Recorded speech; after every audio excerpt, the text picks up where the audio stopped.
All right, how's it going? Welcome back to another video for numbers and sets. Hopefully you've noticed that at the top of the whiteboard right here, we have changed the section title, right? Where we have been moving on now from modular arithmetic on to this new section called real numbers. And because we are moving on to a new section, and for the recap for this video, I want to kind of put everything that we have been doing with number theory in this video series so far into context in order to give us an idea for what we can expect in this upcoming section called real numbers. So that's what I have right here written on the board. And the course, of course, is supposed to be for numbers and sets, meaning number theory and set theory. But in terms of the number theory specific topics really revolving around numbers, we have been looking at division, we've looked at counting, and then most recently we've taken a look at modular arithmetic. And in each of these three sections, there is a common theme that shows up between these three sections, aside from the fact that they are all topics that involve numbers. Right, and that's kind of what I want to use as a starting point for this video to help motivate this upcoming section. So starting with division, one of the first things we looked at when we were talking about division was we were talking about the factors of a given number. And even though we may or may not have explicitly mentioned it, one of the properties of the factors of a number is that the factors were always whole numbers. And I'm just going to write that right here. So we're going to say that the factors were whole numbers. Right? Like, for example, the factors of 8 were 1, 2, 4, and 8, or at least the positive factors. Right? But we never had a decimal or fraction or something like that. Then when we move on to counting, we talked about a bunch of different tools that we can use to count in math. And that involved permutations, combinations, the inclusion-exclusion principle, and finally induction, right, as a means of proving statements. But in each of those tools, we were referring to a whole number of things. We were talking about how many ways can something occur. And something is never going to occur 2.5 times. It's going to occur 2 times or it's going to occur 3 times. The number of events, so the number of occurrences was always a whole number. And then when talking about induction as a proof technique, induction was inherently used to prove a statement true for all positive whole numbers, or in other words, all, I guess, natural numbers for different values of n. Okay, so the point of me saying that is that when we were looking at counting, we were always inherently dealing with whole numbers. So this whole numbers seem to be a theme in this section and in this section. Then finally, moving on to modular arithmetic, one of the things that we mentioned at the very beginning is the notion of a modulus, right? That's what makes arithmetic modular arithmetic, is the notion of a modulus. And one of the properties of a modulus was that it always had to be a whole number. Specifically had to be some sort of integer, right? Or number that is greater than 1. but point is, it's supposed to be a whole number. So we see that through each of these different sections, we were always looking at whole numbers. And the number systems that contain the whole numbers, there were 2 of them, right, that we've talked about. All of the positive whole numbers, which may or may not include 0, sometimes it does, sometimes it doesn't, is called the natural numbers. And then if we were to include 0, all the positive whole numbers, and all the negative whole numbers, that was known as the integers. So really, all of the stuff that we have been doing in number theory up until this point has been for the natural numbers and the integers. But of course, we are familiar, or hopefully familiar, with the fact that there are more numbers beyond just the natural numbers and the integers. There are also numbers called the rational numbers, which I think we've talked about. There are numbers called irrational numbers. And both the rational numbers and irrational numbers fall under the broader, more general category of real numbers. All right. And that is where this section comes into play. We're going to say, let's now take a look at additional numbers beyond the number systems that we've been looking at in the 3 previous number theory sections. So the main goal of this overall section on real numbers is to first just introduce what real numbers are, to say this is the definition for a real number. And then also to make some basic statements and to learn some basic properties about real numbers, sequences which contain real numbers, and series which contain real numbers. And for those of you that are familiar with real analysis as a topic, where that might sound very familiar. For those of us who are not so familiar with what real analysis is, it is essentially what I just described. It is the analysis or attempting to understand what real numbers are and sequences and series that contain real numbers. So inherently, when going through this section, we are going to see a little bit, and not in too much detail, but just going to sort of scratch the surface on some topics in real analysis, which should, I think, should be interesting. Okay, so point of all this is just to say that is the plan for the next several videos. Now, for this video though, I don't want to get too ahead of myself, right? For this video, we are essentially going to be doing all of the preliminary work for everything that I just said. So we're not even going to be able to fully define real numbers up through the end of this video, and we're certainly not going to start talking about its various properties. Instead, what we're going to do is we are going to define the number systems that we are more familiar with, such as the natural numbers, and then the integers. And then we're going to take one more step and go to the rationals. And what we're going to do is, rather than just say, oh, you know how the natural numbers are kind of like the positive whole numbers, and the integers are kind of like any positive, negative whole number or zero. Rather than saying that, where it's like it's kind of like this, we're going to say, no, this is how it is actually defined. Okay, so that's going to be kind of the first step that we take here. Now, one more thing I should note before we really jump into everything is that some of the stuff we're going to be doing is slightly informal. I'm going to do my best to point out when that occurs, but in order to not get too deep into this stuff and to really avoid any circular reasoning at all, I'm going to probably push that aside to another video series.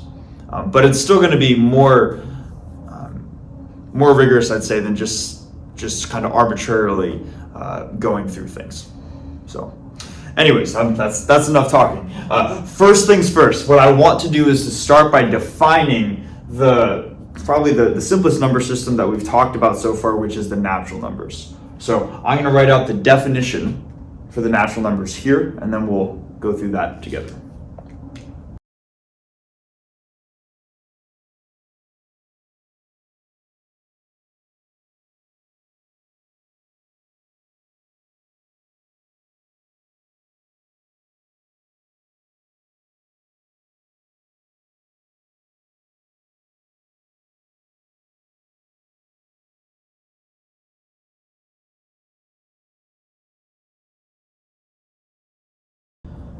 Okay, so we have the definition for the natural numbers right here.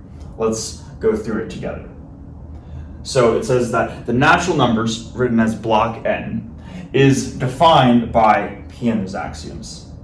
And we can call some set to be block n, or the natural numbers, if that set, whatever it looks like, has a special element, 0, and a map or a function that goes from n to n, which satisfies these 3 properties.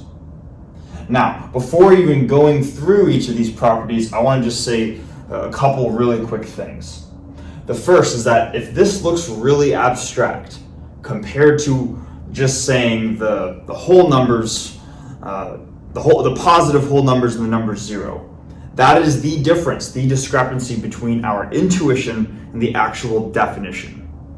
Okay, So by writing things this is what allows us to really define what a natural number is at its core. That's the first thing. Second thing is that this function s, we should intuitively think of this function as the plus 1 function. So for example, if s takes in the number 1, s of 1 equals 1 plus 1, which equals 2. And then s of 2 is 2 plus 1, or 3. And then s of 3 equals 4, s of 4 equals 5, and so on. So intuitively, that's how we should think of this function, even though this function s is defined with these 3 properties right here. Okay. Now, let's actually go through these properties. First property is that s of n cannot be 0 for all natural numbers n. And basically what this is saying is that whatever this special element is, in whatever set we're looking at, this special element needs to have the property that it is not in the codomain for any element in the domain. Okay? Or I shouldn't say it's not in the codomain, but it does not get mapped to from the domain. Okay? So that is the first property. Second is that essentially this function s is injective. So basically, if 2 elements from the codomain are equal, that implies that the 2 corresponding elements from the domain are equal. And then finally, this third axiom down here is essentially the inductive axiom. So it's saying that for any subset of n, if the special element is in the subset, and if n is in the subset, implies that s, or n plus 1, is in the subset. And that means that A is the subset. The subset is the natural numbers. And hopefully this looks like the weak principle of induction, right? We're kind of saying if this base case is true, and for a general n implies n plus 1, then therefore an element being in here is going to be true for all n, or the 2 sets are equal. Okay, so compactly written, these would be the axioms, or Peano's axioms, that actually define what the natural numbers are. Now, to maybe just write out a few more things up here, that's why I raised this stuff up here, to just kind of see how this can work a little bit.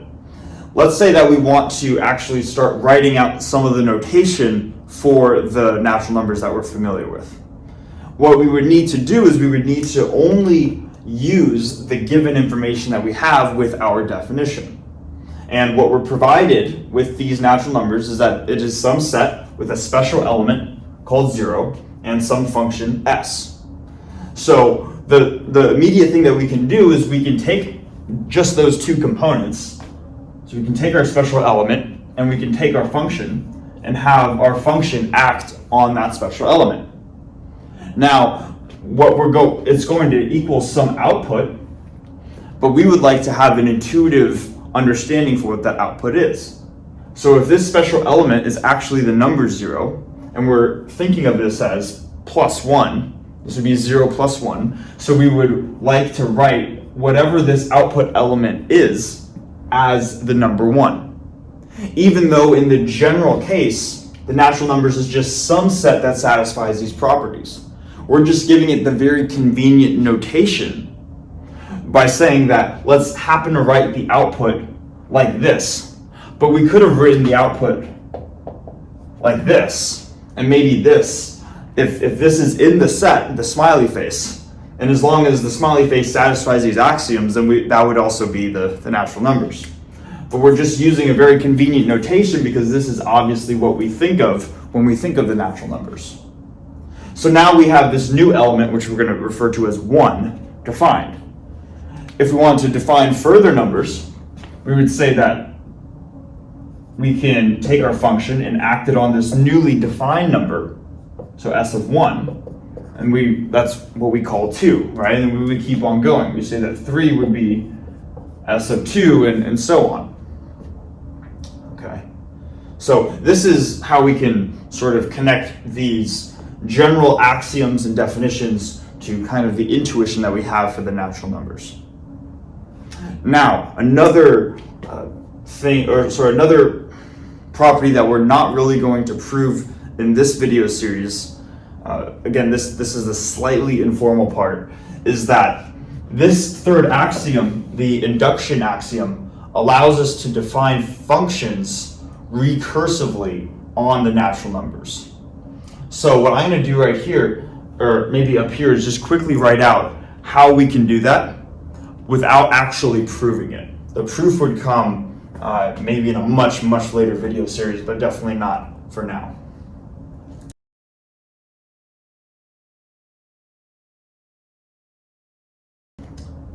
Okay, so here are how the operations are defined right here. And again, keep in mind that these operations can be written in any notation, but we're just using the convenient notation of addition and multiplication to match how we intuitively think of addition and multiplication with the natural numbers. But this is going to be true for any element of the set n and m, with whatever its corresponding special element is and whatever the corresponding function s is. But whatever those elements and functions are, they're going to satisfy the same properties with how we intuitively think of the natural numbers, right? So any number plus 0 is itself. Any number times 0 is 0.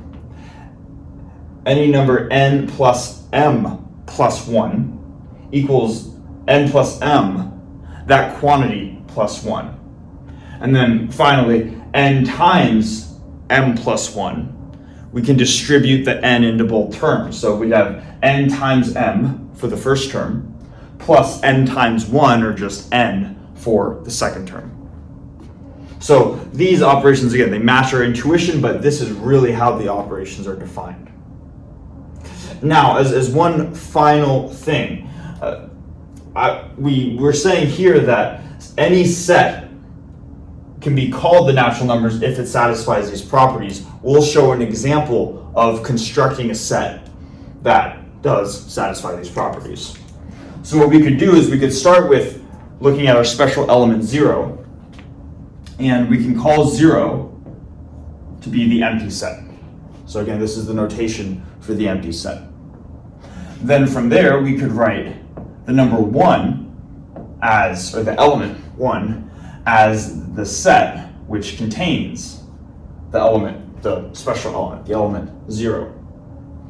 And then we could sort of continue this pattern where we say that 2 is then going to be the set which contains the number 1 and special element.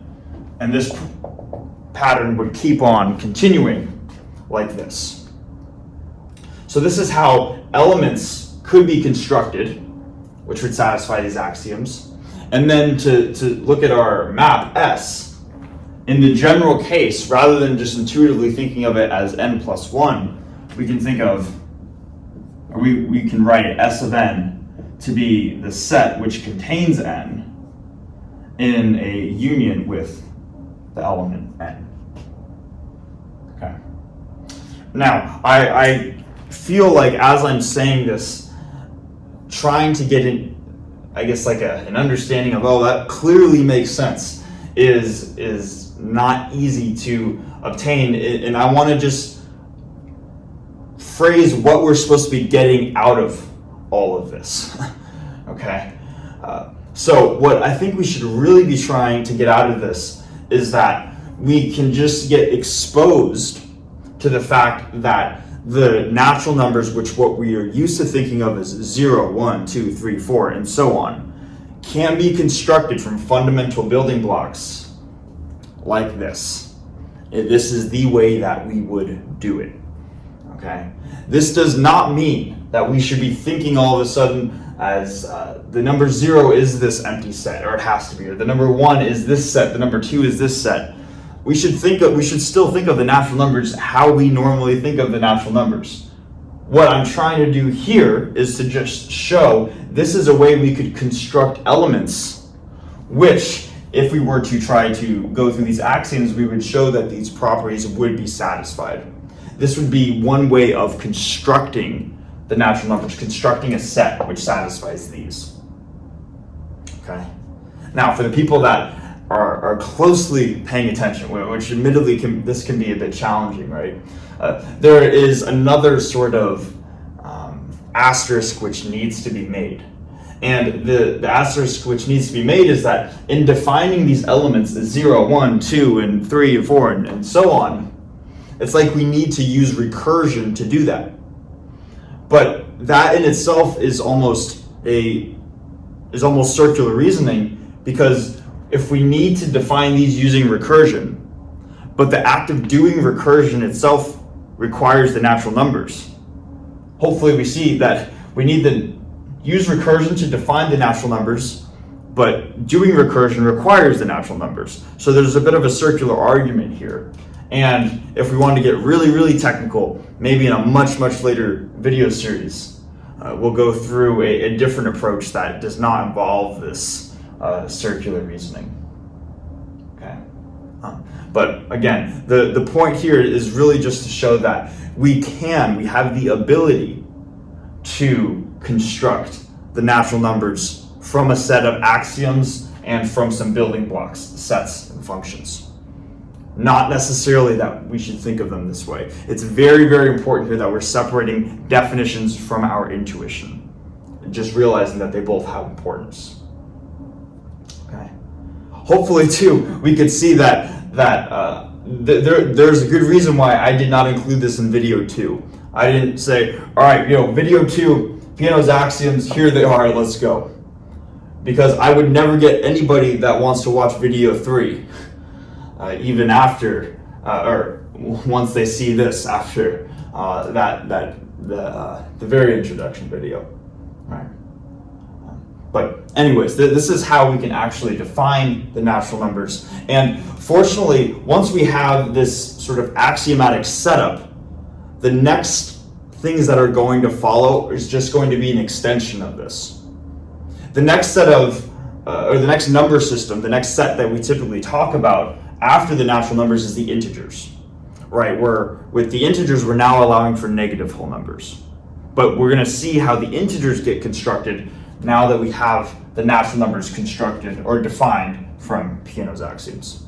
So I'm going to write that, I'll probably erase the board, I'll write that up here, and then we're going to go through that.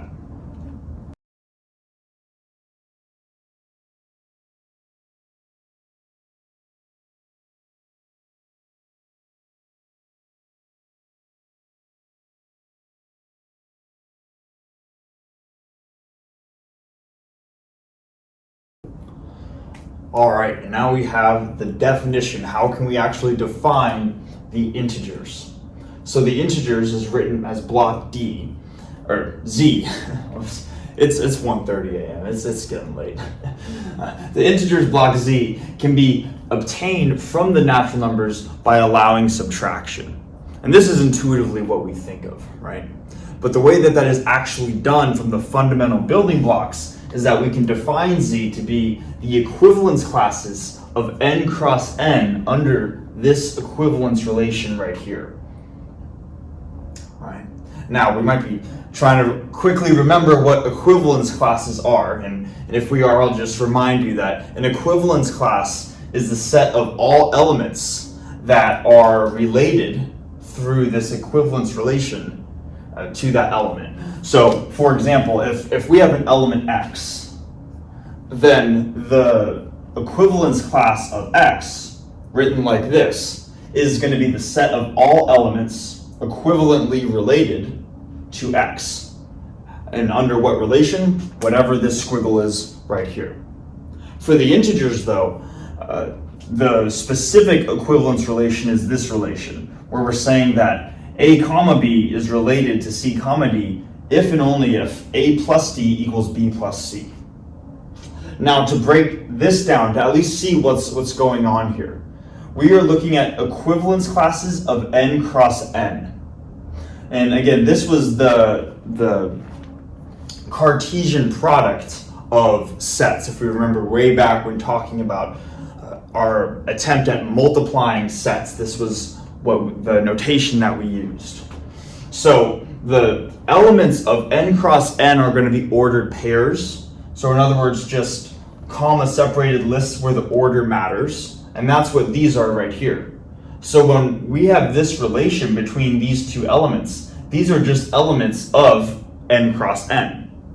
So we're saying, okay, what are these elements? They're going to be equivalently related if this property is satisfied. Now, to understand how this somehow relates to something that we are familiar with, which is subtraction, we can say that, or we can think of a given ordered pair, say a comma b, we can think of that intuitively as a minus b. So this is how we can really define subtraction, because another way of writing this then is saying that a minus b would be equivalently related to c minus d equals c minus d. And then it's just a matter of adding d to this side, adding b to this side, and then we get that a plus d equals b plus c, which is what we have right here. And the reason why we don't just write minus is because the minus sign was not defined when we were defining the natural numbers. If you remember, the only two operations that were defined were addition and multiplication. So we needed to obtain this notion of subtraction from one of those two, and this is the way that we can do that. Okay? So hopefully that makes sense so far, or at least we're just saying, oh, by the way, that's how we can define the integers. But again, just to really drive home the point that elements of the integers can be formally defined as equivalence classes, let's write out what those actually are. So if we have some positive whole number, maybe I'll call that a, that is formally defined as an equivalence class. So it's going to have these brackets of a given element. And that element is going to be from n cross n, or it's going to be some ordered pair. And if this ordered pair can be thought of as subtraction, we can think of a as just a minus 0, or in other words, a comma 0, like this. So this is how we define a positive whole number, as the equivalence class of elements that are equivalently related with this ordered pair. And then for negative elements, negative a, negative whole numbers, that is formally defined as the equivalence class of just now this, but in reverse. So of the ordered pair 0 comma a, because this is like 0 minus a. All right. So again, more of just seeing and getting exposed to this is how things can formally be defined at their fundamental roots. Okay. We're not going to do too much more with this stuff from here. What I'm going to do now is we'll see if I have room to write out the definition for the rationals. This was it for the integers. We're going to move on to now the rationals. And you know what, I think I'm just going to erase this just so we have a full on board, and then we'll go from there.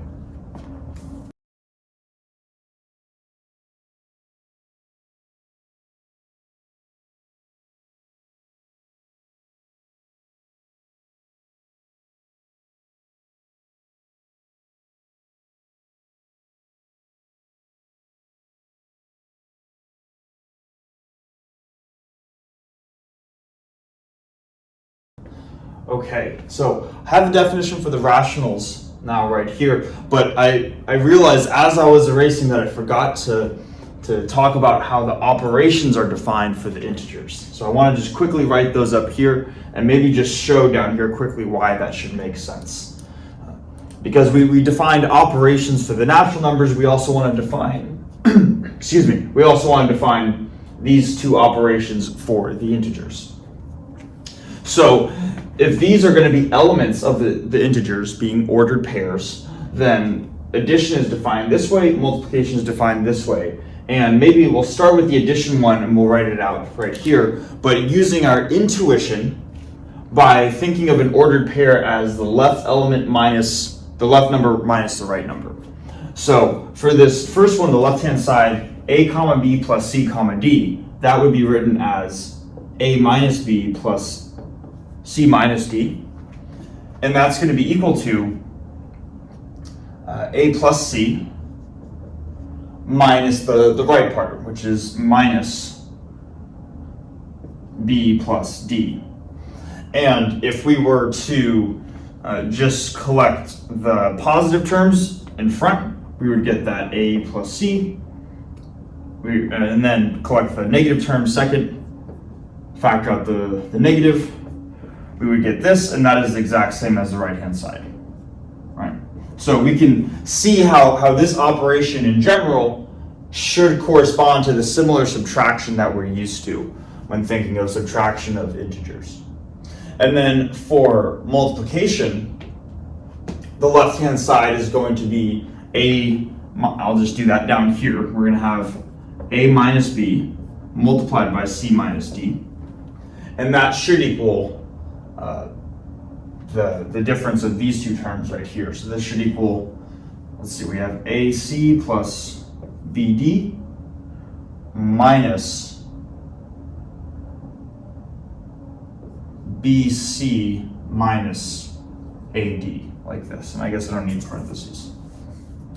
All right. And then to see why this is true, we can just FOIL out this term, right? So we get ac minus ad minus bc plus bd, and this term matches here, this term matches here, this term matches here, and this term matches there.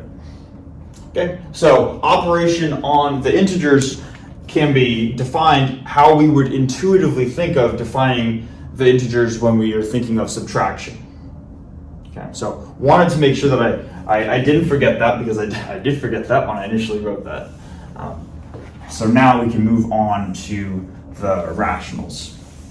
And as I'm erasing this up here, let's just keep in mind that the rationals intuitively the rationals can be thought of as one integer divided by another integer.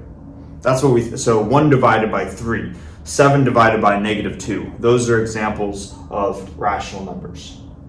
Now, to see how they're actually defined, we have this definition here, and we say that Q is obtained from the integers by allowing division, right? One integer divided by another.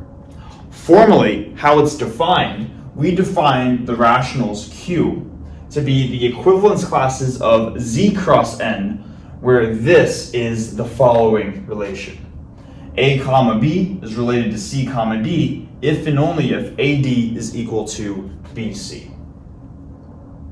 Okay, so how can we make sense of this right here? Well, like with the integer case, an ordered pair had a corresponding intuition. For the integers, A comma B, we thought of as A minus B. Now here, we still have an ordered pair from this set Z cross N right here. But now the intuition is going to be a little bit different. We can think of A comma B as A divided by B. Okay, so the way that this relation would read out in terms of our intuition is that A divided by B would be equal to C divided by D.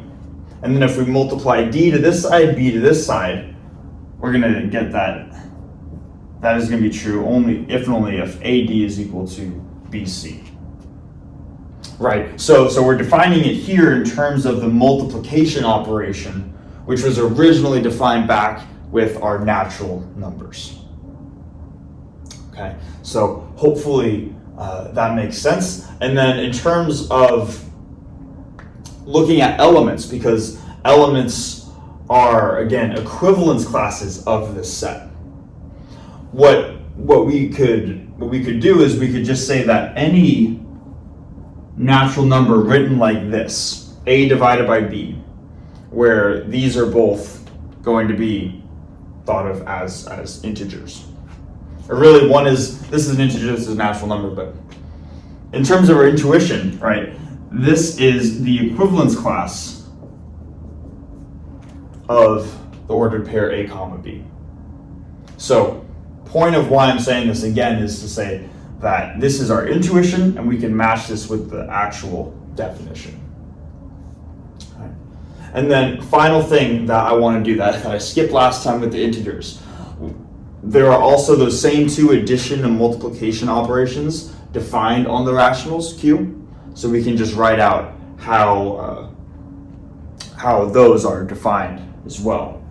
So starting with the addition operation, if we take two ordered pairs from Z cross N, so A comma B plus C comma D, what that would read out as is just going to be AD plus BC comma, BD, like that. Okay, and then just to see why that needs to be the case, we can just take sort of our intuition for replacing every ordered pair with the left number divided by the right number and see that we get the same thing. So here we're going to have A divided by B plus C divided by D, and that's supposedly equal to AD plus BC divided by this term, which is BD. And hopefully it makes sense that if we can separate this into two fractions, so we can separate this into AD over BD plus BC over BD. And then the D's cancel here, the B's cancel here, and then we're left with A over B plus C over D, like that. So point of this, again, is to say that this addition operation defined like this works in the same way as how we would typically add fractions. And then finally, the multiplication operation is going to be defined in terms of how we typically think of multiplying fractions. So if we have A comma B, now multiplied by C comma D, that should just equal AC comma BD, like this. And again, just to show that, this would translate to A divided by B multiplied times C divided by D, and that should be equal to AC divided by BD, which is what we get when we multiply the top across and the bottom across. Okay, so this is how we can define the rationals and the operations on the rational numbers, how we really define division axiomatically. All right. Now, to finish off the video, because what we've been doing is a lot of just this, this is kind of like what the behind the scenes is of these sort of intuitive things that we've been thinking about. But again, the title of the section is real numbers. And even though we've been going through these number systems, we haven't talked about real numbers yet. So to finish off this video, I want to motivate part of why we would want to introduce real numbers in the first place. Why are we not just satisfied with the naturals, the integers, and the rationals? What's the need for the real numbers? Okay. So we're going to go through a little bit more with the rationals, and then we'll call it for this video.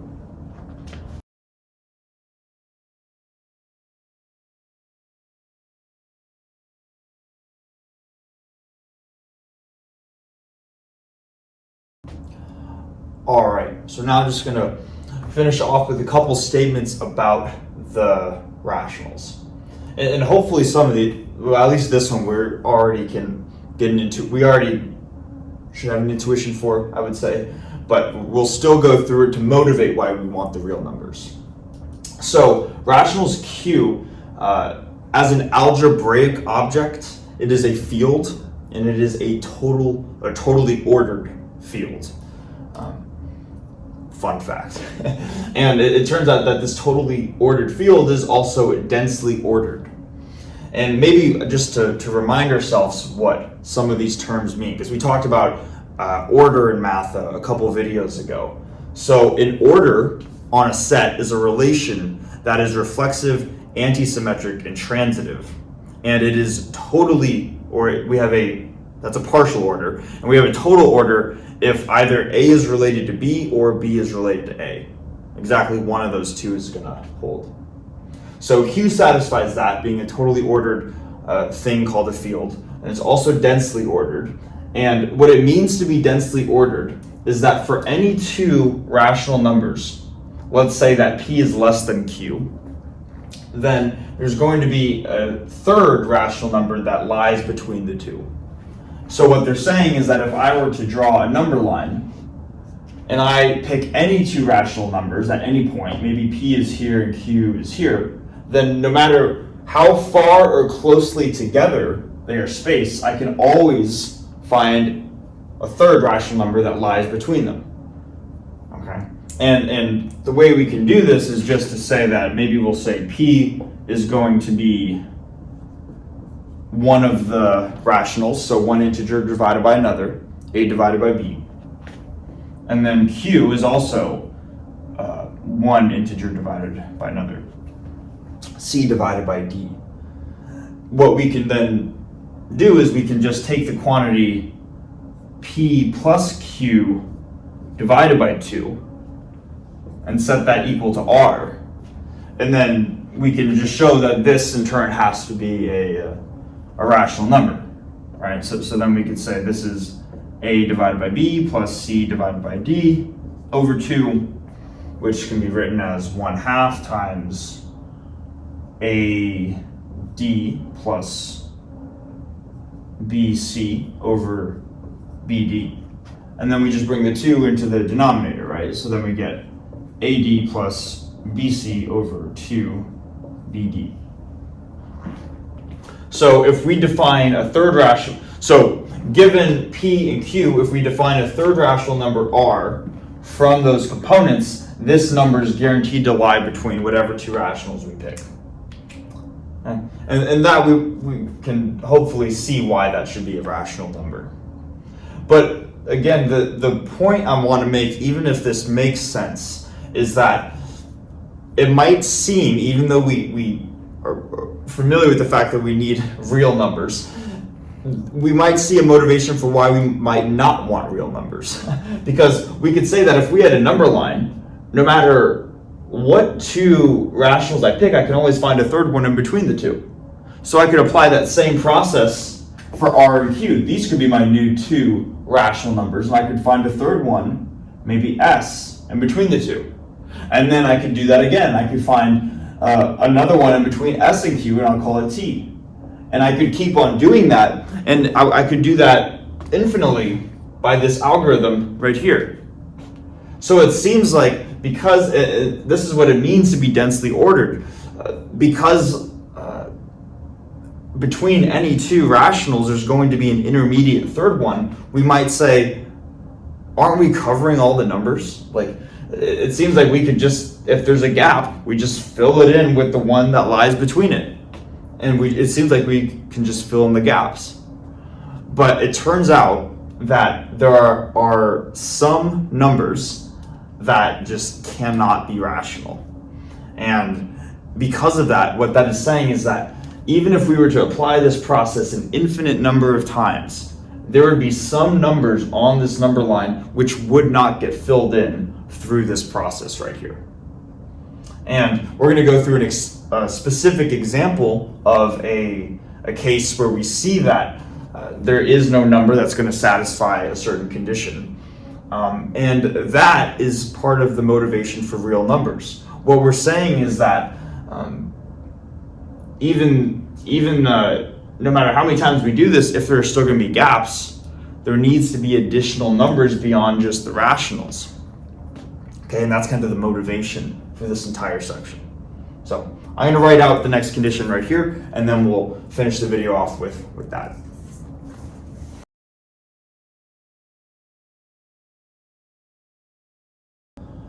Okay, so this is the condition where we're going to see that there is no rational number that is going to satisfy this condition, q squared equals 2.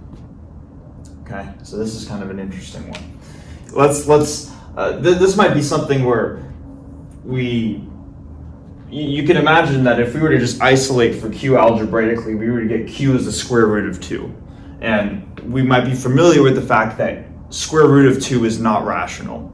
But we might have not seen how we can actually prove that. How can we really show that this number is not rational, right? So let's go through that. So what we're going to do is we're going to do a proof by contradiction. And just as a heads up, whenever we're dealing with rational numbers and irrational numbers specifically, showing that a number is irrational is almost always going to start with a proof by contradiction. So we're going to do a proof by contradiction and suppose that there is a rational number that satisfies q squared equals 2. If that's true, then q can be written as a divided by b, one integer divided by another, squared equals 2. What I can do then is distribute the square into both variables and then multiply the b squared to the other side, and that's going to give me a squared equals 2b squared, like this. And I should mention too that in defining q equals a divided by b, I'm going to define it in a way such that b is the smallest possible value. So another way of saying that is that this fraction is maximally reduced. Let's write that. It's maximally reduced. So b has the minimum possible value. Okay? Now that we have this condition right here, a squared equals 2b squared, we see that a squared equals 2 times an integer. So another way of that implies then that a squared is even, right? And if a squared is even, then a has to be even. So this implies that a is even. Because if this doesn't quite make sense, by the way, then to show that going from a squared is even to a is even, we could prove this mini thing with just the contrapositive statement by saying a is odd implies a squared is odd, and that will give us the same thing. And maybe I'll do that over here real quickly. So if a is odd, a is going to be 2 times an integer plus 1. So then when I square it, I get 2k plus 1 squared, which is 4k squared plus 4k plus 1, some number, or which is 2 times 2k squared plus 2k plus 1. All right, so we see that a squared is 2 times an integer plus 1. Point of me saying that is that going from here, we know that a squared is 2 times something, so a squared is even. That tells us that a is even. And because a is even, that means, and I'll come down here now, that a is even tells us that we can write it as 2 times an integer. And maybe I'll call that 2 times a prime. All right. What we can then do is we can substitute this definition back into this condition right here. So instead of a squared, we have 2a prime quantity squared, and that is just 4a prime squared is equal to the same right-hand side. It's going to be equal to 2b squared, like this. Then we see that this 2 can divide over here, and we end up getting that b squared equals 2a prime squared, like this. And now it's almost like we just have the reverse of this condition. We see now that b squared is even, because b squared is 2 times an integer. So now we have that b squared is even. Oops. B squared is even. And by the same logic, if a squared is even implies a is even, then if b squared is even, that implies b is even. B is even. So we can then write b, if b is even, same idea, right? If b is even, we can write it as 2 times another integer. So we can say that b equals 2 times another integer b prime. Okay? And at this point, we're almost done. If we remember at the very beginning, we define our supposed rational number q as a divided by b. Maybe I'll write that down once more over here. Q is a divided by b. If we then substitute in this definition for a and this definition for b, we're going to get 2a prime divided by 2b prime. The 2's cancel out, and then we're left with a prime divided by b prime. And at this point, we arrive at a contradiction. And the reason why, again, is because since this fraction is maximally reduced, where b was the supposed minimal, the smallest value that could go in the denominator, we just showed that q, the same rational number, supposed rational number, can also be written as this fraction right here, where this b prime is now in the denominator. But b prime is only half of b. So we found a number that was smaller than the supposed smallest possible number that could go in the denominator. Therefore, we have a contradiction, and our original assumption is false, where our original assumption was that q was in fact a rational number in the first place. And that is the proof.